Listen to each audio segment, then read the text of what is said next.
오늘 현장 특파원 리포트 시간은 미국 실리콘밸리로 가보겠습니다. 한국경제신문의 황정수 특파원 연결되어 있습니다. 안녕하십니까?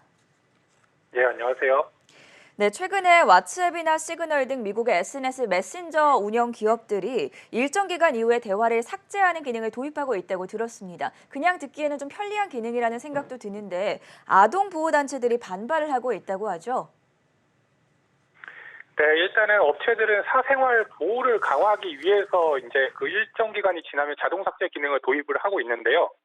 그 페이스북 계열사죠. 그 왓츠앱은 최근 일정한 시간이 지나면 자동으로 다른 사람과 나눴던 메시지가 사라지는 기능을 강화한다고 밝혔습니다. 기존에는 대화를 나눈 후 일주일 후에 메시지가 사라지는 옵션만 있었는데 앞으로는 24시간과 90일 후에 사라지는 설정을 추가한 겁니다. 해당 기능은 사용자가 설정을 적용 및 해제할 수 있고요. 기존 대화를 나눴던 채팅에는 영향을 미치지 않습니다.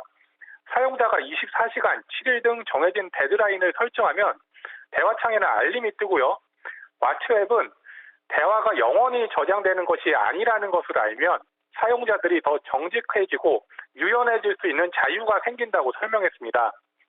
왓츠앱뿐만이 아닌데요. 지난 8월엔 암호화 메신저 앱 시그널이 자동 메시지 삭제 기능을 기본값으로 설정했습니다. 사용자가 간단히 클릭 한 번만 하면 해당 메시지를 1초에서 4주 사이에 사라지게 할지 남아있게 할지 결정할 수 있습니다. 텔레그램은 사라지는 메시지 기능으로 사용자들의 주목을 받으며 크게 성장한 메신저이기도 한데요. 텔레그램은 모든 메시지가 실시간 암호화되고 상대방이 메시지를 확인하는 순간 해당 메시지가 사라지는 비밀 대화 기능도 제공합니다. IT 업계에선 자동 메시지 삭제 기능이 앞으로 더 많은 메신저에 적용될 것으로 보는데요. 업계 관계자는 최근 사용자 몰래 아이폰에 페가수스라는 스파이웨어가 설치되고 스마트폰 사용 내역이 통째로 해킹당하는 사례가 발생했듯이 해킹 피해는 국가와 조직, 개인을 가리지 않고 확대되고 있다며 사생활을 보호받기 원하는 사용자들은 점점 더 많아지고 있다고 말했습니다. 한편 아동 관련 시민단체는 형편없는 결정이라며 비난의 목소리를 쏟아내고 있는데요.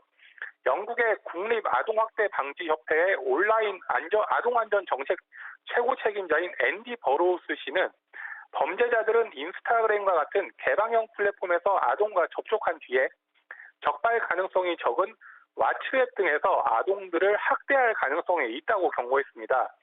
또 범죄자들이 아동 학대 증거를 빠르게 삭제할 수 있게 되고 아동 보호, 더 나아가 범죄자 기소를 더욱 어렵게 만들 것이라고 비판했습니다. 영국의 방송통신 규제기관이죠. 오프콤의 멜라니 도스 회장도 지난달에 SNS들이 성인이 아동들에게 직접 메시지를 보내는 걸 금지할 필요가 있다며 형사 제재를 언급하기도 했습니다. 명과 암이 동시에 존재하는 자동 삭제 기능에 대해서 자세하게 살펴봤고요. 다른 기업들 이야기도 좀 더 나눠보도록 하죠. 최근에 실리콘밸리에 본사를 둔 우버와 리프트 같은 차량 공유 업체들이 운전기사 모집에 어려움을 겪고 있다고 들었습니다. 왜 그렇습니까? 네, 미국 내 차량 탈취 범죄가 급격히 증가하면서 이 드라이버들이 두려움에 떨고 있기 때문인데요. 우버, 리프트 등이 코로나19 팬데믹 이후에 운전자들을 유치하기 위해 높은 경제적 보상을 내걸고 있지만 차량 탈취 범죄에 대한 공포가 이들의 복귀를 방해하는 요인으로 지목되고 있습니다. 월스트리트 저널이 최근 이런 사실을 보도를 했는데요. 안전에 대한 우려 때문에 그 거액의 보너스를 제공하는 시점에도 운전자들이 우버나 리프트로 돌아오지 않고 있다고 보도했습니다. 미국 미네소타주 미니애폴리스에서는 지난달 11일까지 총 494건의 차량 탈취 범죄가 보고됐는데 이는 2019년 대비 279% 증가한 수치고요. 이 중 10건 가운데 1건꼴로 우버, 리프트 운전자가 범죄의 대상이 됐습니다. 승객을 가장해서 차량을 호출하고 운전자를 협박해서 차량을 탈취했다는 건데요. 총기를 들이대며 목숨을 위협한 사례도 많았습니다.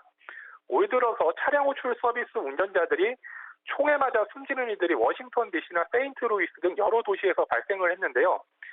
미국 FBI에 따르면 팬데믹이 시작된 지난해 미국 내 살인 범죄가 전년 대비 20% 증가한 데 이어 경제적 사회적 불안을 틈타서 차량 탈취 강도 등 강력 범죄가 역시 늘어나는 추세라고 밝혔습니다. 캘리포니아주 오클랜드시에서는 지난달 7일까지 공식 집계된 차량 탈취 범죄가 지난해 같은 기간에 비해 85% 늘었습니다. 이에 우버, 리프트 등은 운전자를 911과 실시간으로 연결하고 GPS상 차량 위치를 공유하는 보호장치를 마련하고 있는데요. 그 운전자들은 승객들에 대한 신원 확인 조치를 강화하지 않고서는 임시방편에 불과하다며 서비스 규정의 변화를 요구하고 있습니다. 네, 지금까지 한국경제신문의 황정수 실리콘밸리 특파원이었습니다. 도움 말씀 고맙습니다. 예, 감사합니다.